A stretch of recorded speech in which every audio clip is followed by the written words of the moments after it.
What's good, LL Nation? It's your boy, SD2 Mics.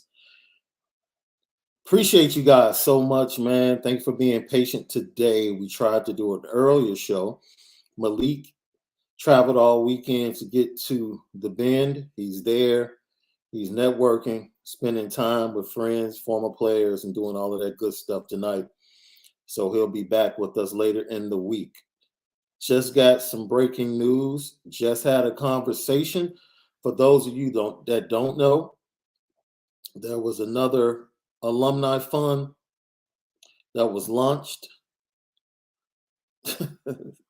I'm sorry, man. I can't wait to announce this. There was another fund announced to help Notre Dame with the NIL. And I'm excited, man. I'm super excited about this. The newest collective in the NIL space, Brady Quinn, is leading it along with Tom Mendoza and former Notre Dame player Jason Sapp. Story is out there. I have to give kudos to Pete Sampson, the story he put together on The Athletic. And, you know, I have a prior relationship with Jason Sapp that goes all the way back to my days producing when I first got into the media industry. And we've stayed in contact. It hasn't been constant contact. So when I saw the news break, you know, chopped it up. And Brady Quinn is going to be joining the Lucky Lefty podcast on Wednesday. That's tentative.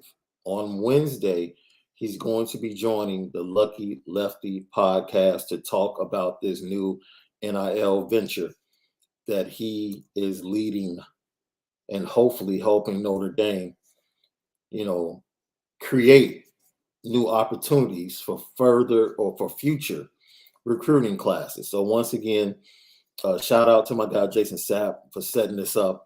Brady Quinn is going to join us on Wednesday. And if anything changes, we'll let you guys know. All right. So we appreciate you guys. And hope everybody had a great weekend. I really do. I hope everyone had a great weekend. It's kind of cold. Snow is on the ground. Saturday's almost here, though. And that's all that matters. 78 degrees, clear skies. That's the day it needs to be wonderful for multiple reasons. And ultimately, everyone is excited to watch the blue and gold scrimmage and to see the new Notre Dame team under Marcus Freeman. Lots of news. Had great conversations with Charles Jagusa and Christian Gray during this week. We'll talk about that. I'll answer all of your questions. And in a few moments, I'm going to send out the link to the show. Hey, it's Monday Madness. No Malik here. So you guys are going to help me co-host. That's right. Whomever wants to jump on, talk, answer questions with me for a segment, this is what it is. It's all about the fans. We are who we are because of you guys. And today is going to be a great opportunity for you guys to be even more involved in the show. So, man, it's crazy. I almost went back to my ESPN days because I almost gave out the phone number right there. It's just a part of me. I came that close to giving out the phone number. I want to point out something for you guys that missed it. We had an interview with 247 college football analyst Carl Reed Jr. And Coach Reed talked to us. Great interview. Go check it out if you haven't seen it. Great interview. Extensive conversation about the NIL space and recruiting during this time in between commitments, visits, committed players visiting other places, and then leading into junior days and junior camps coming up in the early summer months, going into preparing for fall camp, and then ultimately the beginning of the season, one of the most important seasons. And we talked about how well and how prepared coaching staffs have to be successful during this time of the year. Don't forget that. If you haven't seen it, go check it out. It's an interview we did with Coach Carl Reed. He is a college football analyst for 24/7 Sports. He joined us on Friday. It's archived. Check it out. One of the things he talked about, and one of the things I want to jump on before I bring you guys on to help us co-host tonight, is how even when a guy commits to your school, it's never done. And that school has to do a wonderful job of courting that player, even while he's committed. Here's Coach Carl Reed talking about that. Why is it so important for these coaches to remember the retention after a commit goes on and commits early? How important is it, and why is it important for them to keep that contact, especially nowadays, kids visiting all over the place? Because things change every day, right? You can get a kid that's committed, and all it takes is for you to stop calling them. It's just like if you found a girl you like and you start to date her, don't call her for 2 weeks and see what happens the next time you talk to her. It's a whole new ball game, and that's just relationships, man. People, when you're in a relationship with somebody, people love to be treated well. And if they feel like they're forgotten about or left out, or that you're taking them for granted, which could happen when you get a kid that's committed and you stop contacting them as much because you think it's over and you think he's loyal to you. Well, all of a sudden, if, like I said, you meet a girl the first day of school and then she commits to the situation, you just assume she's going to the homecoming dance with you, but you never asked her, you never stayed in touch. And then you show up and she's with the other guy and you like, man, you wasn't loyal to me. Well, whose fault was it really? So that's how recruiting is. Kids and families expect to be courted for quite a while. Yo, this is incredible. And the reason I want to talk about is the conversations I've had with recruits. I think coming into this period, for most Notre Dame fans, coming into the month of April, there were expectations of receiving 3 to 4 big-time commitments, right? That was the expectation. There was news out there that was possible, that it could happen.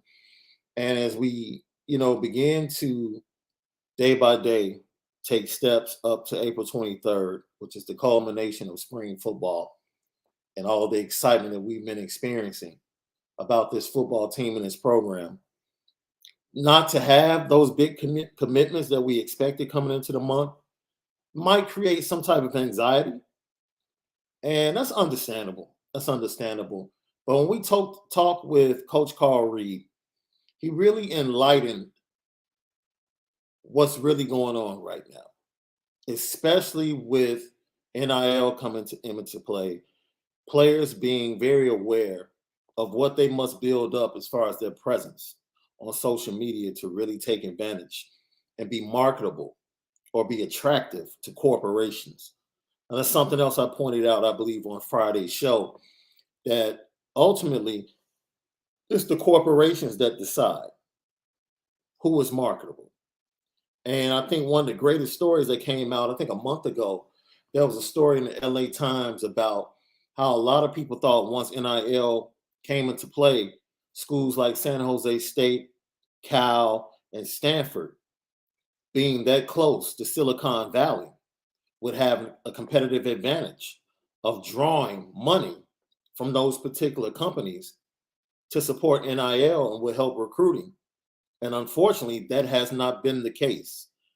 Silicon Valley, unfortunately, is not attracted to those players and to those programs.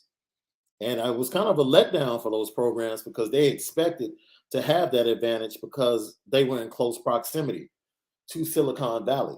And so ultimately, it's really not players, because players can go out and they can build up their impressions on social media and they can build up their numbers. If you're not a match for those corporations, it doesn't matter. So what Brady Quinn, Jason Sapp, and Tom Mendoza are doing by creating this fund and connecting the nonprofit opportunities to it for players is a great business move. And it's a great addition to the portfolio, or to the NIL portfolio, that's continuing to be built by former Notre Dame players. So everything that's out there as a fan base, we're different. We're not like these SEC schools and these public schools. We know we're a private institution, but yet and still, there's a way that we can still get it done and support what needs to happen in the NIL space so that Notre Dame, when it comes to NIL, can have a fighting chance, specifically in recruiting.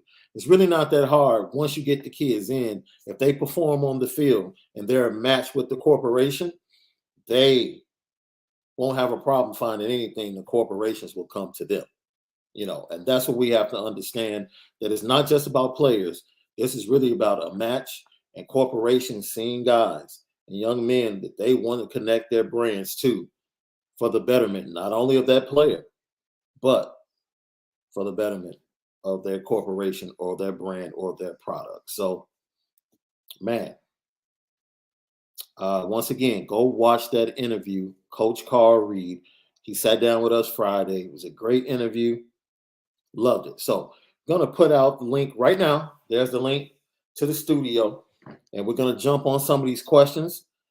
It's Monday Madness. If you want to join the conversation and co-host with myself, feel free to come on in, join the show. We'll put you on the screen. Longtime friend, Mario Dunlap. I appreciate you, my man. I'm coming in this weekend. We got to link up.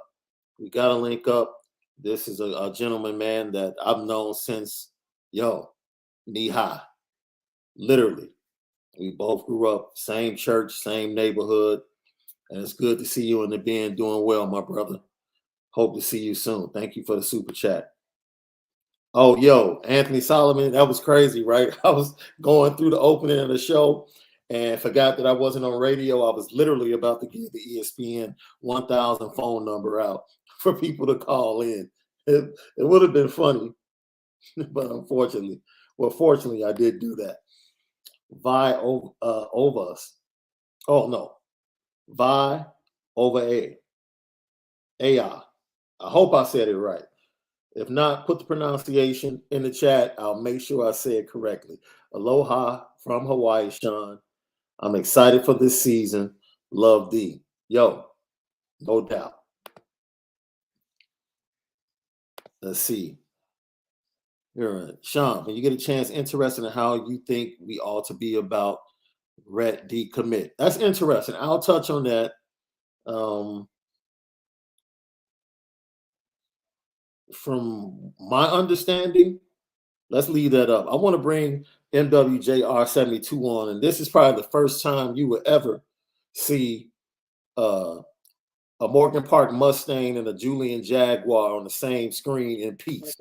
I'll say, what's up, my brother? How you What's doing? up, man? What's up? Can you hear me?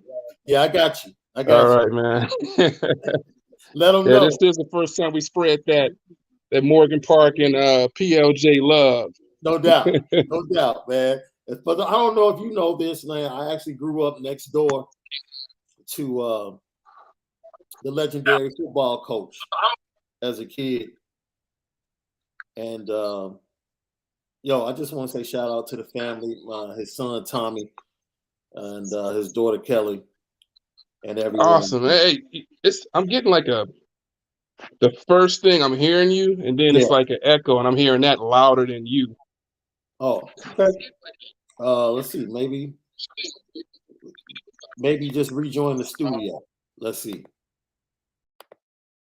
So we'll get MW back in. So let's go back to the Justin Red thing. So of course,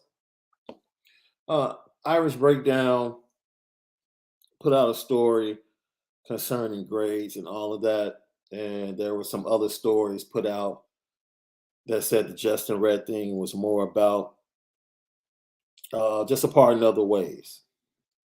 I'll just say this, and this is interesting because Coach Carl talked about this as well in that interview.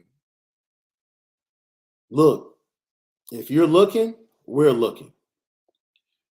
I'm glad Marcus Freeman is taking that approach because normally that has not been the approach.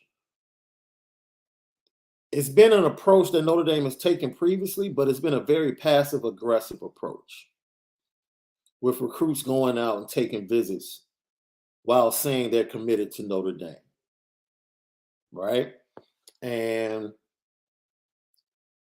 they're having very transparent conversations with their recruits. Now, the Keon Keeley thing, Keon Keeley was very upfront in his recruitment that, I'm going to take my visits Notre Dame is the place I want to be, but I'm going to take my visits. And that was a conversation up front. This was something that I believe was new, kind of caught Notre Dame off guard, specifically the trip that he was getting ready to take to Georgia. And so Notre Dame was like, yo, we're in on Michael Tees. Ryan Roberts did a great job this weekend of connecting with Michael Tees and Michael Bell. And also Christian Gray. I spoke with him this week, and we put up a story that I wrote about that on Irish Breakdown. You can go over there and check it out. Fantastic story. He'll be making his announcement on the 4th of July. That's just the date he wanted to choose. So don't ask me why. He gave no reason. He just wanted to do it on the 4th. He thought it would be nice and big because of the holiday. And that's it. But yeah, with the Red situation, I just think it was a mutual partner of the ways. Red said that Notre Dame was still in it. That was the word from his camp. And Notre Dame has moved on, and they're trying to not lock down 3 guys. And if they get those 3 guys and Justin Rett wants to continue to look elsewhere, he just might be out of luck as far as it comes to being a part of the 2023 class for Notre Dame. So I love Michael Tees. Like, he's faster, swaggier, might not be as physical at the point of attack, but he's a lockdown corner. I mean, and Michael Bell, you can go find talented guys. And losing Justin Rett, yeah. You don't like it, but ultimately, it is what it is. Let's try this again. MW, you got me, bro? I got you, my man. I got you. All right. So, Lee Marie, that's what I'm saying. I don't know about that. Not a fit for Notre Dame. Like, what does that mean? Because Notre Dame is a place where you have a lot of young men come from different backgrounds. It's a Catholic university. I talked to a player that said his visit this weekend, he talked to players and he talked about how tremendous faith is on this team and as part of the coaching staff, and everyone is not of the same faith, but they have resources that support whatever faith any player, operates in. So, with that being said, for me, I just really think that I stopped short of calling someone not a fit for Notre Dame. Was Jerome Bettis a fit typically for Notre Dame? I can point to Reggie Brooks, who's been on our show, who talked about specifically that Notre Dame took a chance on him and his brother coming from Tulsa, Oklahoma. Was Tony Rice a fit for Notre Dame as a Prop 48 kid out of South Carolina? So we have to be very careful, about using the word fit when it comes to kids at Notre Dame. If you give kids resources and support, they can be successful at whatever institution they want to go to. That's Notre Dame, that's Alabama, that's Georgia. Doesn't make a difference. NW, what do you think about that, as far as using that fit thing when it comes to Notre Dame? Fit is probably one of the worst words to use, because what I think happens is you get out there and you get the kids that want to come to Notre Dame. They're excited about coming to Notre Dame. Then you start getting, I'm not going to call it negative recruiting, but people start trying to paint this reality of, well, that Notre Dame is going to make you go to class. You got to take these number of credits and stuff like that. Mm-hmm. Here at XYZ school, you can do football, type credits. We'll get you down to like the minimum that you need for this first semester and help you get through the football season. So you start hearing things like that, and then some kids who are probably not as mindful of the educational part of it that are like, well, I'm going to the league, so I really don't need the education. They start hearing that. They consistently hear that, and that's what happens. And they start to doubt that they can make it at Notre Dame, or they doubt that they're going to go through all that work that it takes to be at Notre Dame and be an athlete. And so I think you see a lot of kids back out when they start hearing those things from the other coaches. Irish Chi-Town, is Indy in the mix for Justin Solomon at St. Ignatius? I think you mean Justin Scott, the big 310-pound defensive tackle at St. Ignatius out of Chicago. I know he likes Notre Dame. Last time I spoke to him, he had not been contacted by Notre Dame. He's a 5-star kid, according to 247 and Rivals, a top 15 kid in the nation. And as of, I would say, a couple of weeks ago, he had not heard anything from Notre Dame. And that doesn't mean anything because, you know, he's a young lineman. He's already big at 310. And with a kid like that being in Chicago, you don't have to rush to offer him. You can wait to see tape from his junior season. Like I said, the tape that they're watching of him now, he's a sophomore. And literally, he's just manhandling people because he's 310. So if they want to see how he develops, how he's going to this camp, if he shows up at the Irish Invasion and he impresses and gets an offer, Notre Dame can, in this, with him being so close, I don't have a problem with Notre Dame being patient, you know, with him as far as an offer. Let him prove some things, let him show more on tape. And to be honest, the Chicago Catholic League might not be as competitive. I don't know what you think about this, bro, but it's not as competitive as it used to be when we were growing up, in my opinion. No, the Catholic League used to be that marker that everybody tried to achieve back then. You had the well, I don't want to say one of them, the St. Rita's, and you know all over the world too that were just well coached, and it was just like it was like a whole different kind of game, especially when we got to that Prep Bowl, you know, at Soldier Field back in the day. It was different, you know, it was a different level, different size kids. They had the nutrition and all that stuff that, you know, we didn't have in the public schools. So, but yeah, I think it's kind of caught up a little bit now. It's not as dominant on one side as it was before. Yeah, I agree, bro. Here's another comment. Appreciate you guys. Kai S. If you watch the 7-on-7 camps, CJ Williams was consistently embarrassing Rhett. Now, see, that's amazing because matchups are everything, right?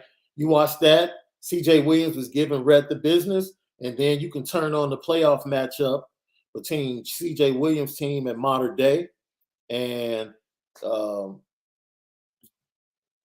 Mickey's team, Corona. And Jaden Mickey was locking CJ Williams down. CJ Williams had the lowest output of the season in a game where Mater Dei was outplayed. Centennial really should have won the game, and they just came up short because they could not get the job done in the red zone offensively, and Mater Dei could. And Mater Dei, they had the best player offensively in their running back. So that's what I'm saying. It's all about matchups. Like somebody can say, well, CJ Williams embarrassed Rhett, so we shouldn't take him.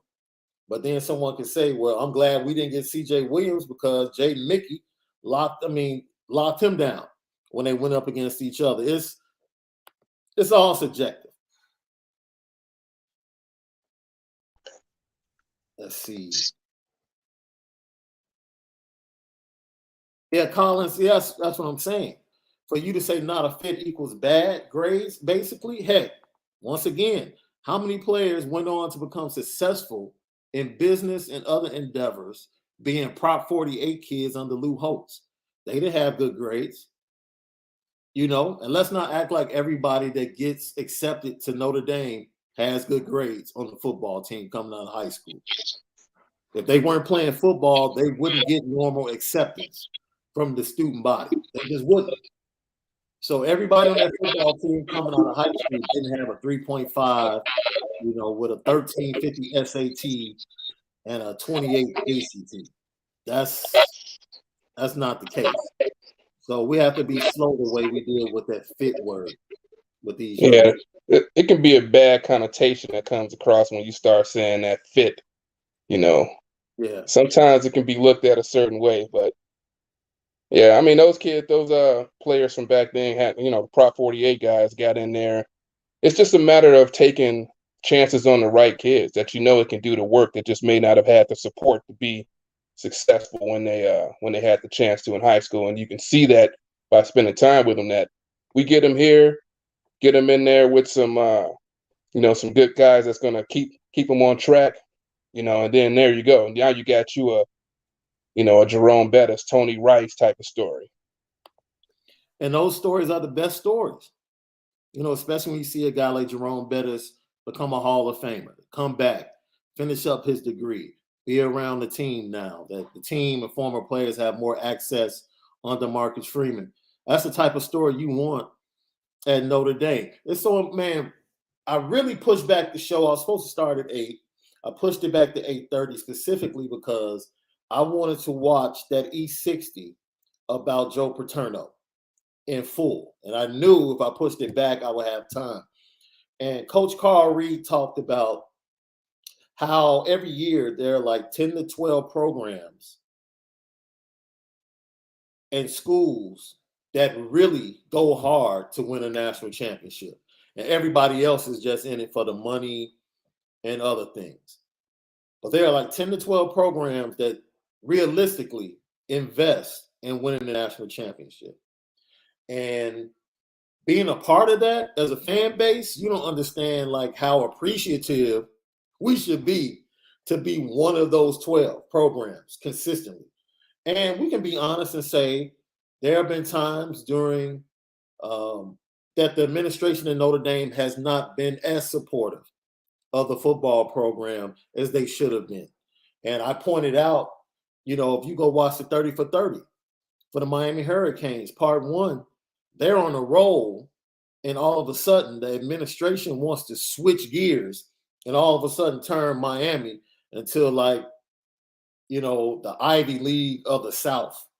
And it's like, wait a minute. Like all of this expansion that's taking place is literally being funded by the success of your football program. And now you want to hit the brakes and use that money and allocate it to become a totally different brand as a university. Stuff like that, in my opinion, is crazy. But stuff like that also lets me know that as a Fighting Irish fan for the majority, I would say, of my life, I have to be pretty happy with the nexus of administration, coach, and players because it's been linked in a good state or a good position for most of my fandom. I appreciate that, and I will hope that everybody else appreciates that because there are almost 100 other schools where it's just like, man, we know before the season starts, we're 7-5, 8-4. And that sucks. I don't know what that feels like, but it has to suck as a football fan.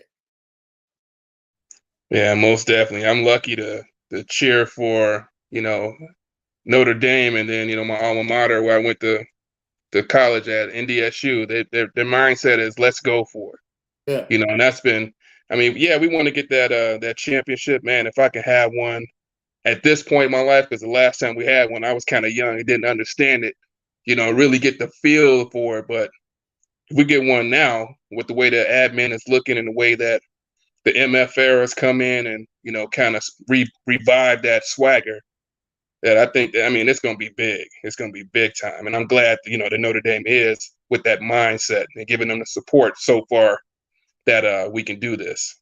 Yeah, David Solomon has a great, David, as always, we appreciate you. Indy needs to do something about their NBC contract. SEC schools are getting $68 million a year. Indy is getting 15 from NBC. They can't sell themselves short like that. It's got to change. Well, the numbers are incorrect. I think the numbers are more like 30-something because Notre Dame just doesn't get TV money just because of football. Like Notre Dame gets ACC money because of their other sports that are directly tied into the ACC. So Notre Dame has a piece of the ACC network. Notre Dame has a piece of that football money from ESPN. There are a lot of contributing factors. Now, I understand you look at the numbers, you feel like Notre Dame can get more. What Notre Dame likes is they like to be their own bosses. And that's worth more than anything else. And that's what gives Jack Swarbrick leverage when he walks into that room as an independent.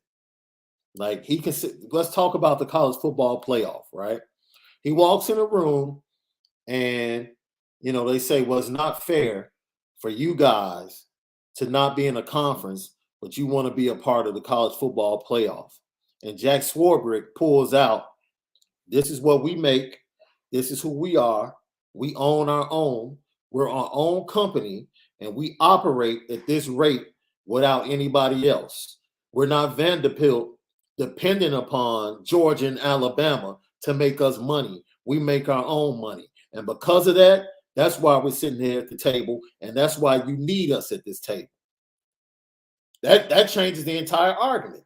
So now the SEC and the Big Ten counters with, okay, cool. You can be a part of it when we expand to 8 or when we expand to 12. You just can't be in the top 4 because you're not in the conference. And Jack Swarbrick says, cool, we win. We win because the majority of the time we're going to be 3, 4, 5 anyway, unless we go undefeated. So you just gave us an in.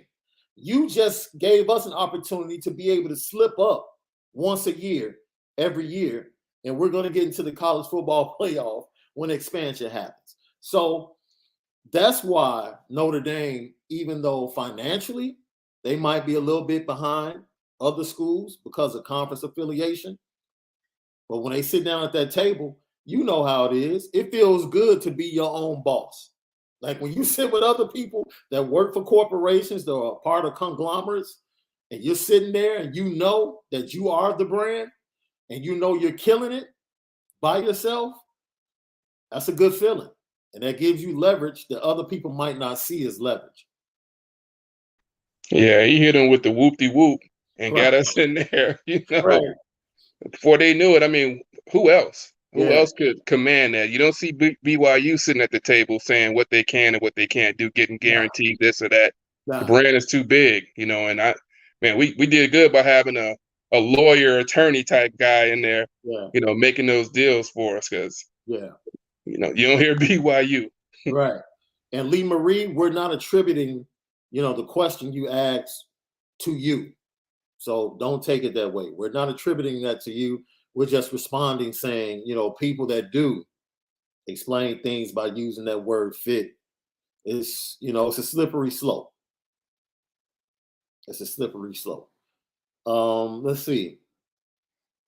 I see you guys are really going at Justin Rhett in the chat. Like, yo, let that young man live. Let him live. But David, I understand where you're coming from the financial standpoint. That contract is coming up once again, and it's going to go up. But we have to remember, like I said, Notre Dame's cashing checks from a lot of different people. They're getting that every other sport is connected to the ACC. So they're getting a check from the ACC network, which means they're getting a check from ESPN, not just NBC. And whatever they're making, it's enough for them to feel like they're comfortable being on their own and owning their own block in college football. So as time goes on, we'll see if that remains the same.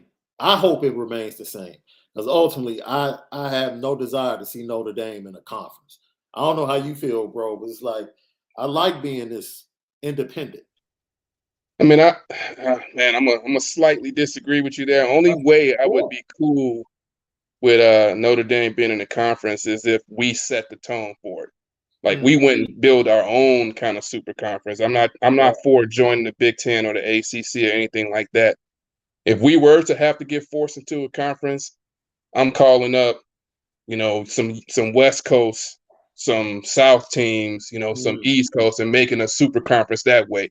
It may suck for the Olympic sports, because that travel and stuff like that. But that's the only way I would be cool with joining the conference if we did it our own way and we set the tone that way. That's the key word, our own way.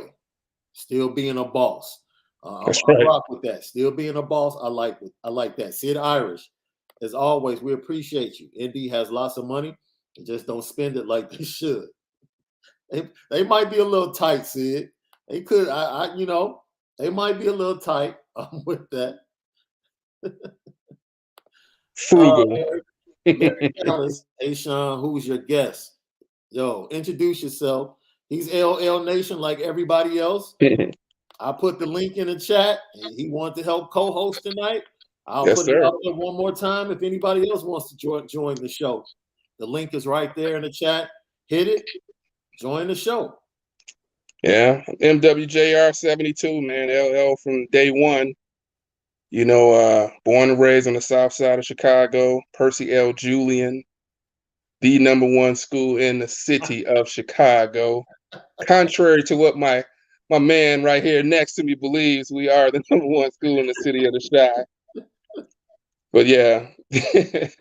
Yo, hey, like I said, this is the only time you will actually see Percy L. Julian and Morgan Park Right. moving together in harmony, man.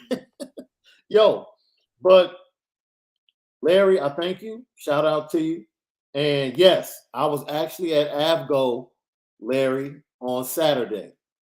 Bro, if you ever get a chance, if you're ever in the Northwest Indiana area, go to AVGO for breakfast. It's fantastic. It's my favorite spot. It's Drake Bowen's favorite spot. Drake and I talk about it all the time. I hit him up actually today and told him I went. He was like, oh man, I had a baseball game. And we were talking about the slump he's in. So that was chatting it over about that. But yeah, AVGO, I went this weekend. I had the Cobb salad.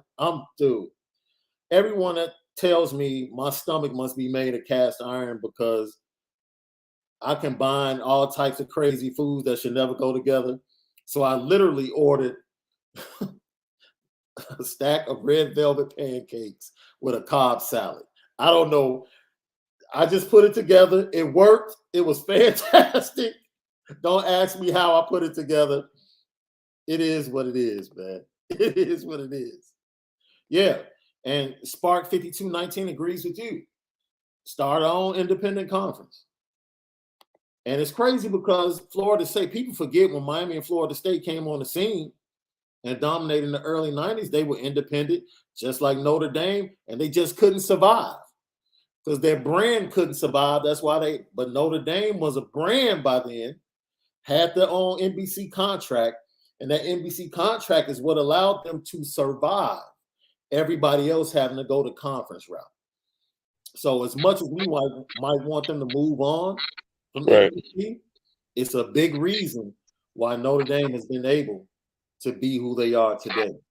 It's the same reason why we play Navy all the time, because it's the loyalty there when, when we needed somebody to help us stay afloat, there was Navy. They schedule us, and there was the NBC contract when we had some real bad years, man. You think about some of those years when we was on every week on NBC playing with a 3-and-something record or 4-and-something record. That usually don't happen. You get pushed back to no time, not even prime time. Right. No doubt. Matthew Hader, thank you for tapping in. How do you feel about the new Fun Collective? I love it. I look for more Notre Dame alumni to create opportunities like this. And like I said, Brady Quinn is going to join us Wednesday to talk about it. Originally, it was going to be Jason Sapp. You guys, know, Jason Sapp is a doctor in the South Bend area. He's very busy right now. So, he linked us with Brady Quinn. And Brady Quinn is going to be joining us tentatively on Wednesday. And if not, we'll just try and lock him down when we get into town on Thursday. Malik is already in South Bend doing big things with Anora Whiskey and networking and spending time with other players. And we'll be handling business until Wednesday. And then we'll land in the Bend on Thursday. And we're going to have a live show. We haven't figured out the logistics yet. As of right now, the live show is going to be in the barbershop where Julio Cuts is. We know we're going to record it there. We're going to have former players. We're going to have 23 recruits stopping by, chopping it up with them. It's going to be like the shop.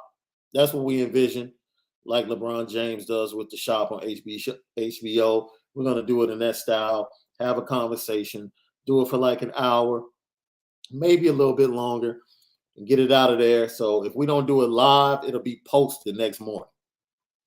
If it's not live, it'll be posted the morning of the blue and gold game, hopefully around 9 o'clock. You guys can check it out before you check out the blue and gold game.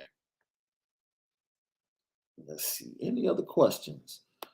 Come on, Dr. Carl. I appreciate you, man. All of your Sometimes you say some crazy stuff, but you know what? I can rock with the Dodgers. I can rock with the Dodgers. You know, I like good teams, and they've been a really good team lately. I enjoy watching them play. That's about the best thing you've said all day. You ain't gonna be able to come back to the South Side talking about some Go Dodger stuff, man. You better rep them White Sox. Always. I literally just ordered 3 new White Sox hats. That's what's up. I don't know if you saw them. They have like a new version. Like Yeah. they got the new era, but they got the new era with the trucker back fitted with the shy on the front. Oh, it's got the shy on the front. Got the shy on the front. So I got that joint. And then I got they got a white version. It's white with the black shy.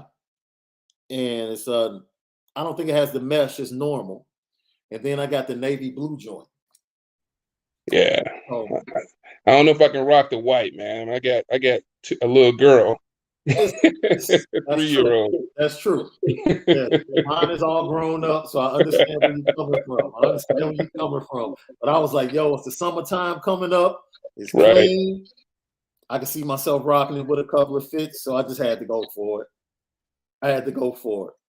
My boy Donnie Cruz. What's up, Donnie? I mean, I know you've been talking trash. I thoroughly enjoyed watching my Bulls in the playoffs. Even though they lost, I enjoyed watching the Bulls in the playoffs while your New York Knicks are sending scouts out for the NBA draft. I love you, though, bro. I love you. How you feeling? North Carolina sent Coach K home. I know that hurt. Knicks not in the playoffs. I guess you have to go ahead and the Bronx Bombers and the Mets. That's all you got right now, right? That's our boy Donnie Cruz, man. He's a day one. He supports us. He messes with me about Chicago. I mess with him about New York. But we love and appreciate it. Oh, wow. Okay, Larry. Larry said he lives in St. John, and he hasn't eaten there yet. Well, we appreciate you, man. You don't know what you're missing. It is absolutely the best. Absolutely the best. Let's see. Irish Chi-Town, that's a good point. We owe the Naval Academy for our existence. We'll play them every year until they don't want to play us. Yeah, sometimes it's bigger than everything else, bro. You talked about that. Yeah, that and people who want that to go away, I'm sorry, it ain't happening. No. We're gonna play them for the rest of our existence, baby. No, it's much bigger than that. The White Sox are going to win 95 games this year. Irish Chi-Town, 95. And people better get us before Lucas and our pitching gets back together. Because we're doing good without him. Yeah, once our pitching gets back, and I forgot about Moncada. Like once we get healthy, first of all, it's already a wrap for the division. Like that's done. Our whole season is about the playoffs. Real talk. Like playoffs, how we perform in the playoffs, and winning the World Series. I want to do something, go back to what I was talking about originally. You know, I watched that E60, and let me tell you what it reminded me of. How tenuous life is and how tenuous legacy is, right? So we talk about, we're at the beginning of Marcus Freeman's reign, not reign, but, you know, his tenure as a head coach, reign, like he is emperor or something. But no, first real recruiting class that's all his as a head coach. First Irish invasion as a head coach, first spring game as a head coach, you know, first game coming up in the Horseshoe, September 3rd. Everything is like his. Everything's fresh, new. The excitement is there. But it's like so many things that can happen that shows you that legacy and narratives are tenuous. And it's funny because for about a week there, I saw panic from the Notre Dame fan base that I had never seen, right?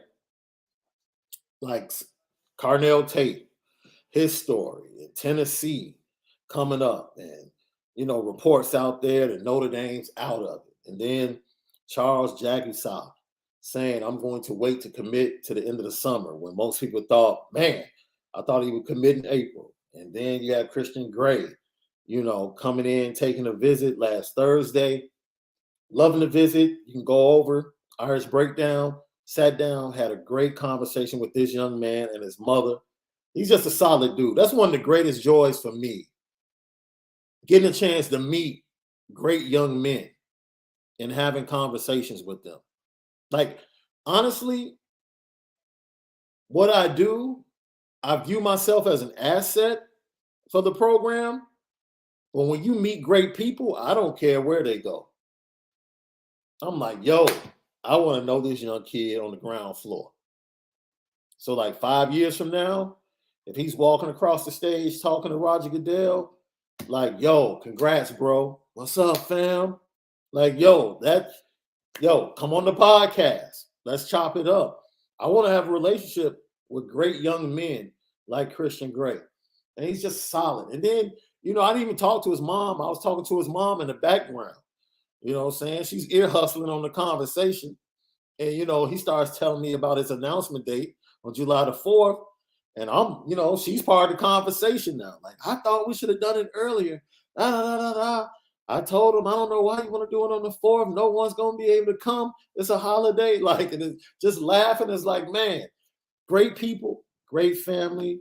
And that's the best thing, man. Whether it's working with Lucky Lefty, working on Irish Breakdown, being able to be around young teenagers that are young, vibrant, excited, and know they have their futures right in front of them, and they're making a decision that can affect the next 40 years of their life. It's like, I have no choice but to sit back, listen, and enjoy the process, man.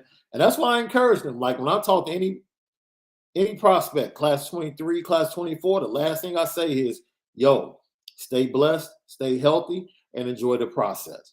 I tell all of them the same thing. Yeah, man, that's got to be a great part of doing this job, man, where it doesn't even really seem like a job, because you're interacting with guys and young men or whatever that's, Yeah. you finding out a little bit more deeper than the surface of what you see on the field with them. You're seeing their family and getting to interact that way. So I envy you in that part there, my brother.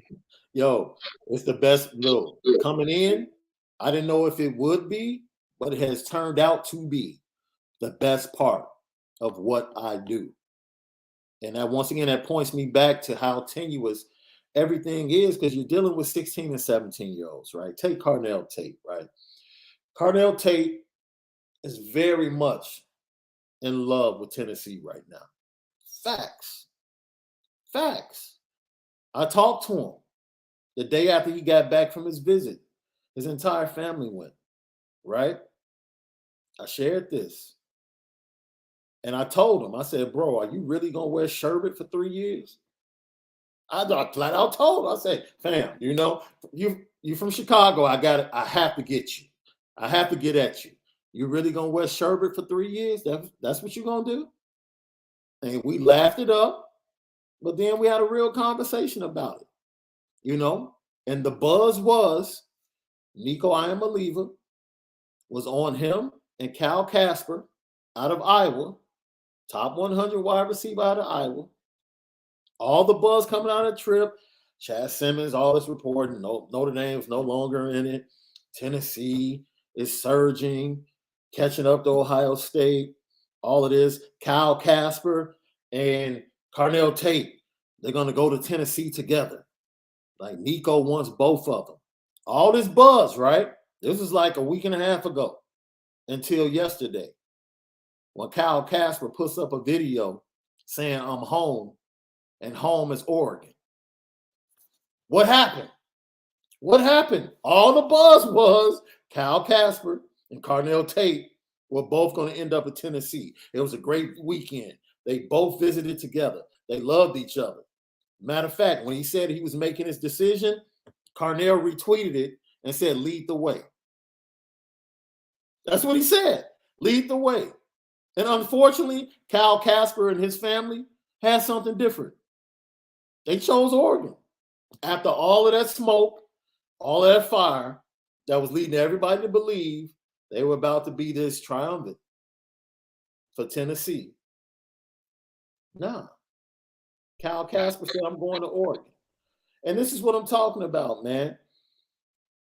In this recruiting game, man, the moments are so precious and so fleeting, and everything changes like that when you're dealing with these young men and their families. So it was like, whatever you hear, take it with a grain of salt. That's why I stand on everything that we have shown to you all concerning Carnell Tate, because it didn't come out of our mouths. It came out of his mouth. We didn't tell you what Carnell Tate said. He came on the Lucky Lucky podcast and said it for himself. That's it. He sat here and said why he loved Notre Dame. He did. From his heart, and said, I would come to Notre Dame without Dante Moore. You remember that? He said, I don't need Dante Moore to come to Notre Dame. I'll come to Notre Dame without Dante Moore. And it's like, yo, it is what it is. That's recruiting. That's another thing I've learned. Man, don't get caught up. A young man can be on the phone with me, tell me one thing, wake up tomorrow, and feel totally different. Yeah, if anything I've learned from following recruiting for all these years, man, you can't get too high, you can't get too low. And you think about 16, 17-year-old Shaun, 16, 17-year-old Melvin. Yeah. Dude, I would take all my visits. I would probably know where I'm going, but I'm taking every last one of them visits because I'm going to get the red carpet treatment. Y'all going to show me what's good. And then I know where I'm going anyway, but I'm taking, we got this thing with me and my boys. They know I'm a Notre Dame fan. So I said, that way I would talk about what 5 trips would you take? I named out 5 schools that wasn't Notre Dame. And I said, but I'm going to commit to Notre Dame. That's what 17-year-old Melvin would do. I would go on 5 different trips to somewhere else, but knowing I'm going to Notre Dame because, but I'm going to get that, I ain't going to say the bag, right, but I'm going to get that treatment, from those other 5 places. Right. It's funny, bro, because I say all the time, how bad, this is the question of the day for everybody. How bad do you want to win? Like as a fan, right? Because I'm watching this E60 report and there are people still defending the football side of Joe Paterno. And then there are people that are like, yo, I don't care what he did. Like, what transpired is unforgivable. You know what I'm saying? And it made me think, like, what are you willing to accept as a fan to win? Like, if you found out the bag was going out at Notre Dame, but you won 2 national championships, would you be cool with that? Would you be cool with it? Because you can have the attitude where, hey, everybody else is doing it. But it's like, man, what, as a fan base, like, what are you, it goes back to the TV question. It's like, yo, either you have to be happy with the independence or you have to be all in on conference, whether it's creating your own conference or joining another conference. Like, you can't play the middle road. It's like either you deal with the negatives and positives of one side. Even if you go to the other side, you're still going to have negatives and positives, man. Yeah. Do we embrace Notre Dame having to create its own NIL advantages rather than just being able to go about it the way all the SEC schools are going about it? Like, we can't complain. We know who we are as a football program. And we know we're going to have to do it. We're going to have to spin it different. Notre Dame has to spin it different. And as a fan base, man, we just need to support. We just need to support everything that's out there to put us in a good position as far as NIL. Yeah, and we're in a new era of recruiting too, and I think a lot of our fan base, aren't used to that. This is what the ones who go after the 5 stars, those top talent, go through every year. Mhm. And we're used to messing around in the 3s and the 4s and stuff like that. But when you get up in those, high 4s and 5s, you might have to go through these ups and downs. You got to be able to deal with it. That's why I'm like, you got to be even keel, man. Something's going to come out one day, the next day it's going to be totally different. You can't be living on every little tweet, Instagram post that these kids put out, man. This is the nature of dealing with 4 and 5 stars. Tell them again. Tell them again. This is the nature of dealing. 4 and 5 stars are prima donnas, man. And the crazy thing about it, they know they're prima donnas. It's like you got a prima donna that's like a professional athlete. Imagine being a prima donna at 16 and you know everybody. And you've been hearing that since you started picking up a ball. Yes. Like, oh yeah, we get this for you. I ain't got to do this test today. Oh, you want me to get that lunch for you, my man? You know how it was in the Shy, man. All them basketball players for sure. For sure. They ain't do nothing. Nothing. Nothing. I don't know one cold guard out of Chicago that took their own ACT test. Right. I don't know one. And we're just gonna keep it a buck. And I'm not trying to throw anybody under the bus. If you're a cold guard from the city of Chicago, you good. Don't even worry about it. Yep. We'll take care of that. And it's just a lay of the land. It's not just Chicago. I mean, it is what it is, man. And that's what happens when you really have these corporations running things. That's another thing that came out when we spoke with Coach Carl Reed, that we all feel like is coming down the road. Should Notre Dame start thinking about brand affiliation when it comes to recruitment, when it comes to uniforms and merchandising? Because if NIL is a problem, and now these kids are saying, yo, I want to be connected. I want to get in on the Nike train early before I get to the pros. And you now you allow that to become a disadvantage too, it's something to look at. They have not invaded the NIL space quite yet, but you better believe brands like Adidas, Nike, they're coming. They're definitely coming. Most definitely. I think I can't remember what the school was. They're putting like a QR code or something like that on their jerseys. So that's like dipping the toe in the water right there to see how does this work? And let's see what the reaction is. But I mean, Notre Dame has always been known from, years past as innovators. So we got to be the one to step out there and say, we got the swag to go to a UA, Under Armour, or whoever it is we're with, and say, hey, let's do something with that. What can we do? We walk out there with jerseys looking like NASCARs, if we have to, just to sell that NIL to these kids. Yeah, Johnny S. Yeah, that's what it is. Commitment means nothing until they sign. Like if they commit to you right now, man, you better hold on for dear life until December, man. And even if you Eddie Vander, who's Dose or whatever his name was, that don't even mean nothing signing either. Right. So he found a loophole. He definitely got a loophole. Charlie Weiss, last belt loop. I haven't talked to him since that. All I know is that Kyle Casper said he was making his decision. He retweeted it and said, lead the way. And then on Sunday, bam, I'm coming home with a video of the Oregon Ducks. I'm like, damn, you from Iowa. Like, what you talking about? You right. Well, that goes back to what you just said too, though, Shaun. You were saying how you could talk to a player and 5 minutes later, something else happened. He probably talked to Carnell and told him, hey, this is what I'm going to do. You coming with me, right? I'm going to post this. And then next thing you know, change your heart, whatever it may be. And it changed just that quick. He's out there with Carnell, Nico Iamaleava, they all together, they kicking it, enjoying Knoxville, living it up, talking about all the damage they can do in the SEC.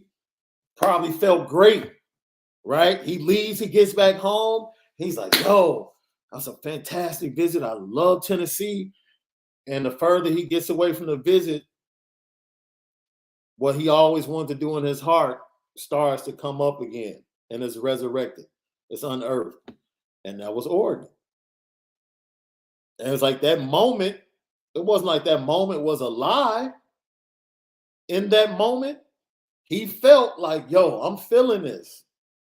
But somehow, some way, once everything settled down, it was Oregon. And he said it was really Oregon all along.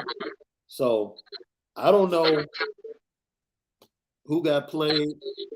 You know, ultimately, I think all of these guys are playing 3-card Molly, you know, and just trying to see where this guy's going to land. Where is this quarterback going to be? Where is this wide receiver going to be? Because what can happen, like say Pendleton and a couple of other, Monroe Freeland and a couple of other offensive linemen commit to Notre Dame. That's 3 offensive linemen. Now does Charles Jagasaw sit back and wait until August? Can he take that chance? Because, you know, Notre Dame will take 4 that Harry Heastan likes and be like, we're done. Like, if you want to wait, go ahead and wait. Like, we can go find some other players, and we know Harry can coach. Right. You know, so that's the chance that these kids take, you know, playing the long game. And like you said, once you take your visits, I probably venture to say for most kids, there's a school that they love the most. Then 2, there's a school that they like the situation better. Or something about it that they like better than the school that's like that first love. Right. And everybody else is just kind of like other relationships. You know what I'm saying? It's almost like looking at your resume from college. Like, look at all the girls you dated in college. It's like one that was really like, that was the one. And then you have another one that was like, she's really not like the one, but it was a couple of things about her. I was like, okay. And then everybody else is just on the outskirts. Right. You know what I'm saying? Yep. I mean, you could have a 1, but you may not be ready for all that that 1. And so you start messing around with the other ones because you ain't ready. Because when you're dating that one, it means a whole different thing. And so that could be the same thing that these kids are going through. You know, man, I really like Notre Dame, but am I ready to do all that schoolwork and stuff like that and put in that work when I can go over here and date old girl who I ain't got to put that much work in with? Right. So it's real. It's real. Yeah. It's not fake.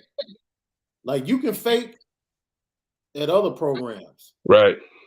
That schoolwork at Notre Dame, that's real. They're getting you on track to graduating 4, man. So you ain't taking no semesters off. 3.5. Most of these guys are graduating in 3.5 years. 3 years. Right. And if they're not getting playing time, they can grad transfer after 3 years with a Notre Dame degree. They're getting the best of both worlds. Right.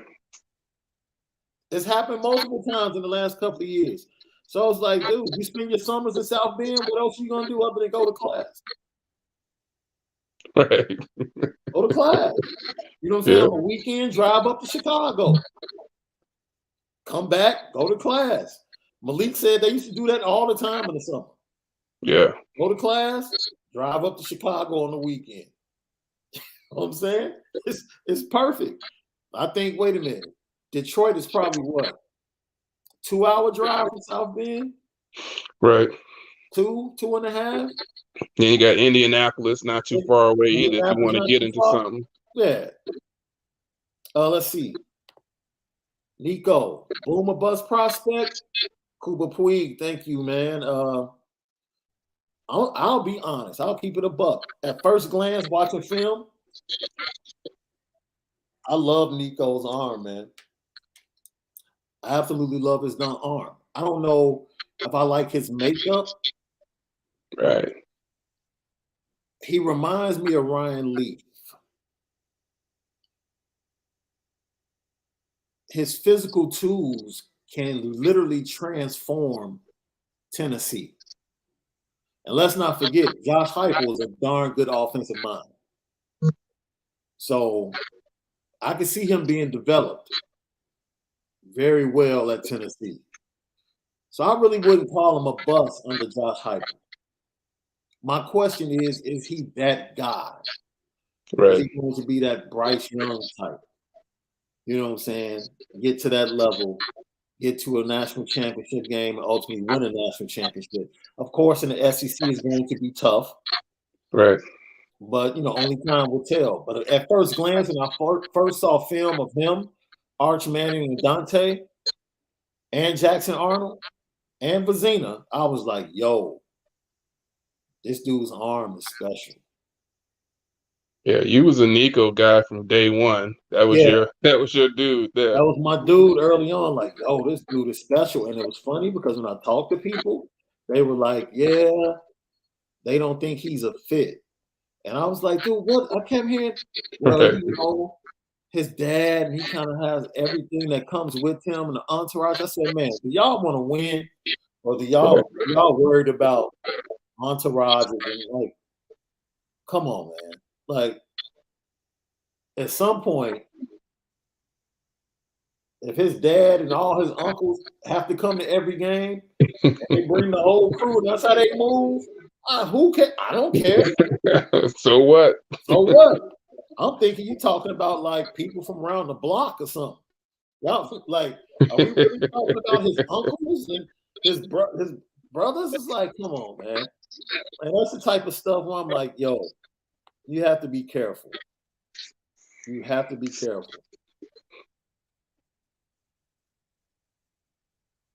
Yeah, that's true, Sid Irish. Tennessee hasn't been able to beat Florida for years. That's what you're gonna have to deal with if Cornell does actually end up going there. You got a rough road. Now you can still do what you do and get yourself into the league, but like you said, do you want to win? And I'm thinking most of those teams not named Alabama, Georgia, and occasionally Auburn or whatever, you're maxing out at 9 wins a year. That's what you're doing. You 9-3. Yeah. That's what you can expect pretty much every year. Yeah. Let's see. Dr. Carl, I agree. It's a great state. Sid Irish, I agree. I love Nashville. I love Knoxville. I attended there, had a friend that I went to high school with, that went to college there. Actually transferred from Morgan Park sophomore year, and then it eventually went to UT. So it's a great town. And then, all of the towns they have, the vacation towns they have with the cabins and everything in Tennessee, the resorts, those are great as well. So Tennessee is nice. Yeah, I mean, I can see how somebody go there and be like, okay. Yeah. I'm telling you, man. I took my daughter on her. It was almost a year ago to the day. I took my daughter for her trip to Vanderbilt, and I was like, "Yo, I won't go to a lot of football games. I'll see a lot of the baseball games because the baseball team is fire. But yo, I'm like, Nashville is lit." Like, yeah, I spent a lot of time in Tennessee State, man. We went down. I had a little girlfriend back in the day. Tennessee State is nice. Shout out to the Tigers. Yeah. Shout out to the Tigers. Everybody knows that homecoming is one of the most epic homecomings you could ever think. Yes, sir. Man, I don't even care about your nationality. Just go. I promise you. Just enjoy it. It's one of the greatest weekends. And the weekend I was there, I didn't even know it. No, it wasn't a year ago, so we went in the fall. When I was there in Nashville, I did not know it was Tennessee State's homecoming. Mm. Vanderbilt was playing LSU, and Titans were playing the Chargers that Sunday. You get in all three? All three. Everybody converged on Nashville that weekend. Yeah. The city was lit. Like, my cousin drove up from Memphis. Like, yo, I'm on my way. Yeah, it was fire. So I agree, guys. Tennessee really is a dope state. Tom A, I don't know why you have a problem thinking like I was a player, dude. Like, I didn't play football. I never said I played football. Heck, in high school, I was literally only 135 pounds, bro. So I didn't play. Does he mean player or does he mean player? You know what? Because I mean, the Chi-Town swag comes across. You know, it spins different. So he could be talking about that side of it. Let's see. I met my wife when I was 17, and she was 14, soon to be 15. Let me make that clear. Soon to be 15, like literally a month away. Okay, a couple months away from being 15, and we've been together 31 and married for 23. So, you know,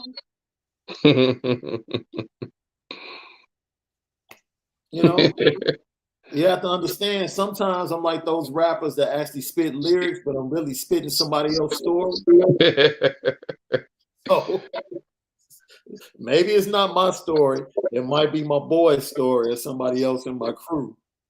And I'm just letting you know what goes on. P. Diddy said, I may not write it, but I say it well. I said, right. Exactly. Lefty Podcast, brought to you by Anora Whiskey, AnoraWhiskey.com. It's that premium American whiskey, AnoraWhiskey.com. Hope you guys are enjoying this Monday Madness show. We appreciate my guy MWJR72 for helping me co-host. The link is in the chat. If you guys want to jump in and be a part of the show on the screen, you're more than welcome. Make sure if you're going to drink, make sure that you drink responsibly, and you should go get some Anora whiskey because that's what Marcus Freeman drinks at the end of every day. I'm just saying. He supports the brand. You might as well too. Let's see. Before we get to that time of the show that everybody loves, I don't know if Tennessee barbecue is the best, bro. What do you think? Man, I've been in Alabama and Georgia and St. Louis, you know. So man, and the Chi got some good barbecue too. If you go back in the day to Moo and Oink, you know, used to get the grub there. But man, that Georgia barbecue, man, that hit. Woo! It's just something about it. I still ain't figured out what they put in that sauce. The sauce is everything. Yeah. The sauce is everything. Because I mean, if you know how to cook meat properly, it's going to be tender. The seasoning does matter because seasoning is seasoning and a sauce. Yeah, seasoning and sauce. Yeah, Anthony Solomon just said it. Seasoning and sauce. Chicago, hey, I will say this. Frankie's in South Bend. Oh, yeah. Phenomenal. It's absolutely phenomenal. Lilo Galante. I don't know if Coach Freeman appreciates you like giving his spot up like that. But hey, you know what I'm saying? It is what it is. Yo. But we appreciate you guys so much for your continued support. Arkansas has good barbecue. I have to experience it before I put it on the list. Yeah, I just saw that comment about the rib tips. Yes, the rib tips in the Chi is on point. They hit different. They is on point. It definitely hit different. Yo, I don't think anybody else can appreciate this. I miss the old taste of Chicago, man. Oh, yeah. Like, you know, people don't understand. No. That old taste of Chicago was just, that might have been the highlight of my summer. For a long time. You start planning Right. the day after it's done. Right. For that next year. Man, you know what time it is.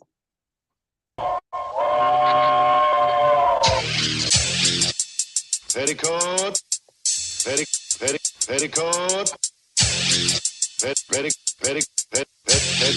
petticoat junction. It's time to get petty. Well, we did a good job executing. Are you upset with something? And fire up the Petticoat Junction train. I just don't like you. You don't? No. What is today's petty historic Petty Junction?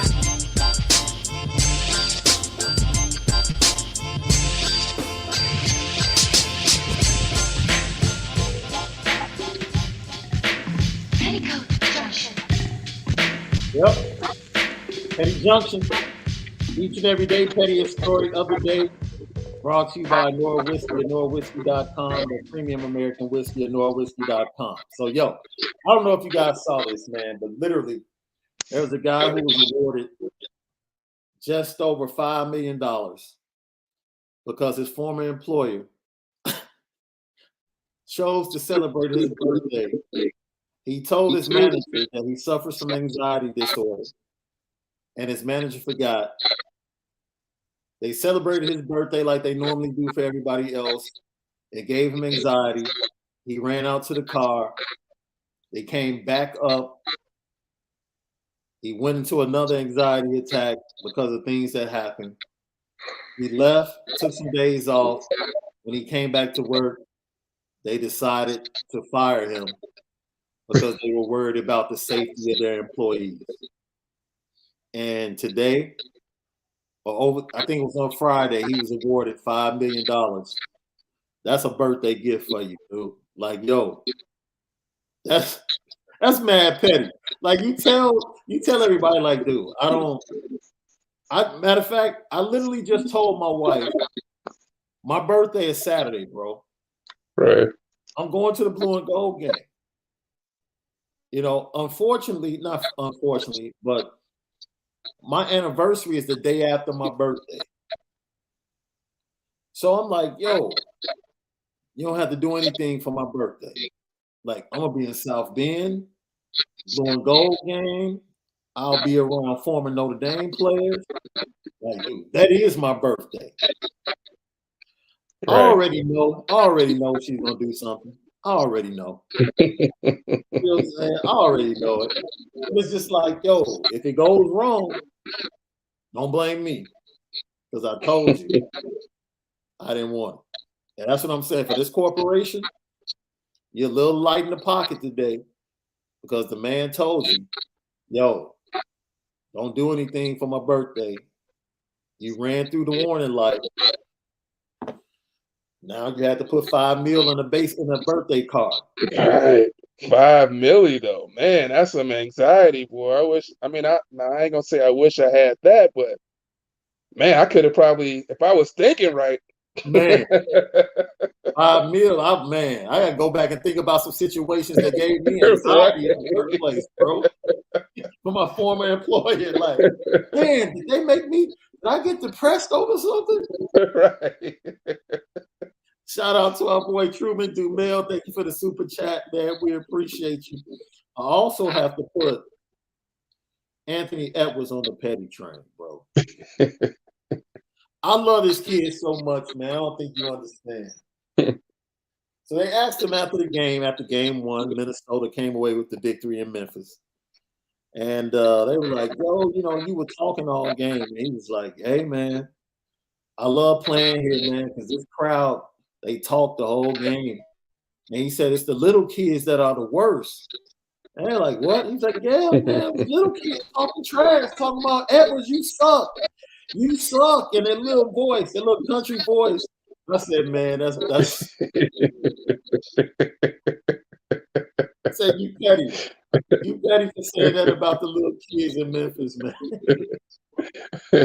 And a little country voice. Right. I was like, man, you have to love him because he's so genuine. Right. But I just felt like that was petty. Shout out. We do it for the culture here. May 15th, man. So happy to see King Kendrick put out the press release today that he's dropping that final album on TDE on the 15th of May. I can't wait. It's about time. It's about darn time, Kendrick. It's about darn time. Can't Yeah, wait. he was getting to that Dr. Dre detox range with all his Yes, he was. announcements and don't happen. Yes. Yes, he was. He was getting to that range, and it was like, come on, fam. I think the 22nd King Push is this Friday. If I'm Yeah. not mistaken. I think Future is like the next Friday. And then we got Kendrick coming up in May. When Kendrick drops, everybody else just needs to hold their project for like a month. No one else. Oh, yeah, it's the 13th. My fault. Thank you, Colin. It's the 13th of May. Yeah, everybody else, when he drops his project, don't drop anything until like the first week of June. Like, just let Memorial Day get past, and then Right. I'll drop the music. Because if it's anywhere near good, it doesn't even have to be great. The weight and the expectation Right. elevate whatever he puts out. Yep. So if it's good for everybody else listening to it, it's going to be fantastic. Let's see, Tremaine, I'm sure he wanted to say this in the super chat. I feel we are going to surprise a lot of people who are anti-Notre Dame, and P.S. Audric Estime is going to be the number one running back. I mean, I think Malik has been calling for that since last year. So, man. All right. Top Hat Barbecue in Garden City, Alabama. Oh, fried pies? Fried pies. That takes me back to like my grandmother, man. Yeah. I mean, that's in the South. That's where most of our relatives come from around there. So I can definitely see that being a winner. Memphis Barbecue. If you have never attended, bro, I don't know, you and your boys, if you've never attended, or you and a significant other, you've never attended Memphis in May. Memphis in May is a full month celebration of Memphis food and barbecue. And it's a festival. And each weekend, they have hip hop, R&B, country, whatever genre you can think of. The biggest acts are hitting the stage for 4 straight weekends. It's bananas. It's bananas. So I was actually going for the first weekend, right before Mother's Day. Baby girl crossed. Her probate is May the 3rd now, so now I have to scratch that, fly out to LA, and that's where I'll be. But I'm going to try and come back and probably get down there for like the 3rd weekend. I'm still trying to get down there for one of the weekends. So Memphis in May, like you type in Memphis in May, they'll usually have a lineup for each weekend posted. For us, we can hop in a car and drive down the that ain't too far. Yeah. If you just want to go ahead and get Southwest your money.